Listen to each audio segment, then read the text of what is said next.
Hi everyone, this is Miss Bothwell, and today I'm going to talk to you about test taking strategies. By the end of this video, you will understand what the strategies are and you will be able to implement the test taking strategies. Okay, so you should have in front of you the handout entitled "This Won't Hurt a Bit." You are going to implement the strategies using this handout as you go along through the video. Okay, so the first strategy is to number the paragraphs. Before you begin reading, just take a moment and number all of the paragraphs in the section that you are planning to read. So start with the number 1 and continue numbering them sequentially until you reach the end of the passage. So doing this will help you when you begin to answer questions, and a certain question may refer back to a certain paragraph, and you will be able to quickly identify that paragraph. Okay, so after you've numbered the paragraph, you are then going to read the entire passage just once through, just for understanding. Make sure you comprehend it before you move on. After that, you are going to determine whether the passage is present tense or past tense and write it at the top of your paper. And also, you are going to determine the point of view of the passage, and you're going to also write that on the top of your paper. Is it first person? Is it second person? Is it third person?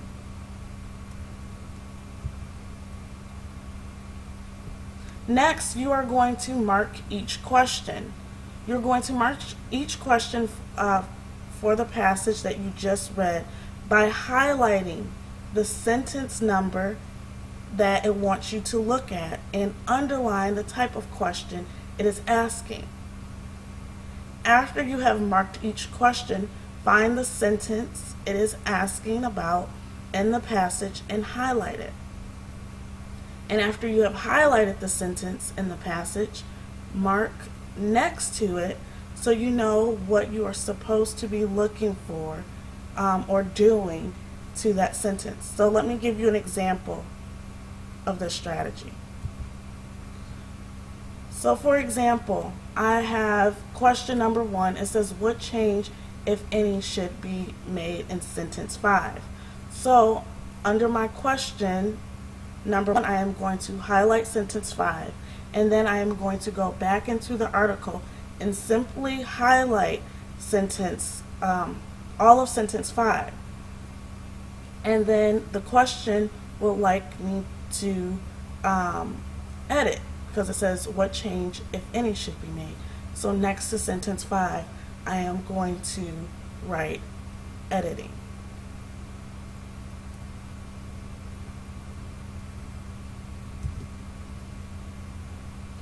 Okay, so editing questions are the ones that say what change, if any, should be made. If you have any of these editing questions in the passage you are currently working on, find the sentence in the passage that the editing question is asking about and try to fix the sentence without even looking at the answer choices.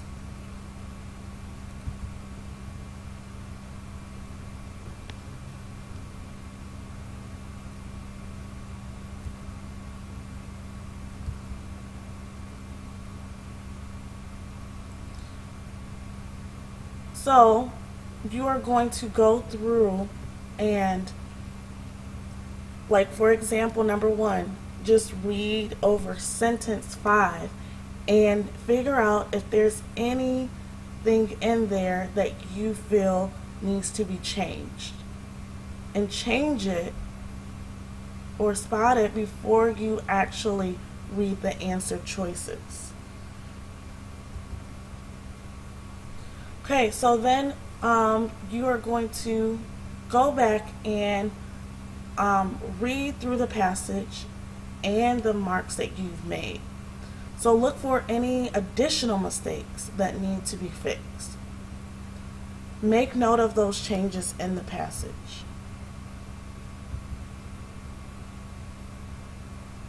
And then finally, you are going to begin answering questions. Begin working through each question, starting from the bottom answer choice and working your way to the top answer choice. If you are positive that an answer choice is incorrect, just cross it out. If you think that an answer choice might be correct, or you may be unsure about one, put a question mark next to it. Never circle an answer until you have considered every possible answer choice and have eliminated as many as you can. If a question or an answer choice asks about a change of a spelling of a word, use your dictionary to look up how to correctly spell that word. So there's never an excuse for missing a question about spelling when you can use the dictionary.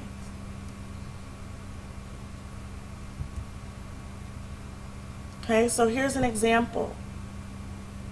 Starting your way from the bottom, so maybe answer choice D. Maybe I may think, well, that one I'm not sure about. Maybe there aren't any changes that I found. So I'm going to put a question mark by there. C, maybe I know for sure that is incorrect. Maybe B, I'm not sure about, or I think that could possibly be the answer. So I'm also going to put a question mark there. And then A, I may know for sure that is an incorrect choice. So then I'm left with D and B as my answer choices, and I am going to select one of the answers from those options.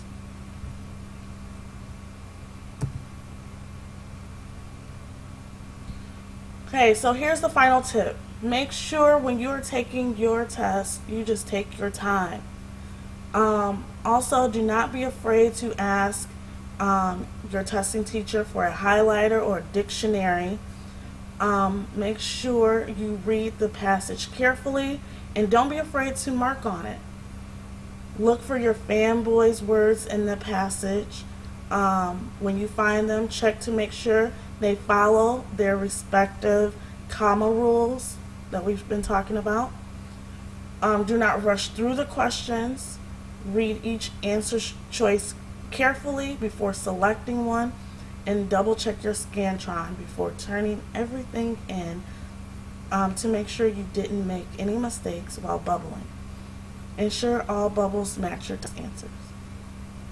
So this concludes our video about test taking strategies.